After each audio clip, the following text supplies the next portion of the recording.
ఎందుకు శిక్ష ఆలస్యమవుతుందంటే మారు మనసు పొందుటకు ప్రేరేపిస్తున్నాడు ఆయన. మారు మనసు పొందు. తప్పు జరిగిన వెంటనే శిక్ష పడి ఉంటే ఇక్కడ నేను నిలబడి ఉండేవాను కదా, అక్కడ మీరు కూడా కూర్చొని ఉండేవాళ్ళు కాదు. ఎప్పుడో కీర్తిశేషులంగా ఒక ప్లాస్టిక్ దండ వేయించుకునే వాళ్ళం పటానికి కదా.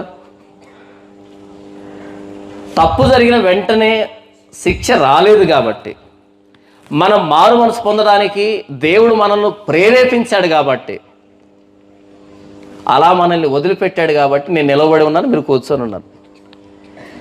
లేదా దేవుని అనుగ్రహము మారు మనసు పొందుటకు నిన్ను ప్రేరేపించుతున్నదని ఎరుగక ఆయన అనుగ్రహ ఐశ్వర్యమును, సహనమును, దీర్ఘశాంతమును తృణీకరించదు. చాలామంది వారు చేసిన పాపానికి శిక్ష రావట్లేదని మొండి ధైర్యం తెచ్చుకొని దేవుడు క్షమించాడనే భ్రమలో బ్రతుకుతూ ఉంటారు.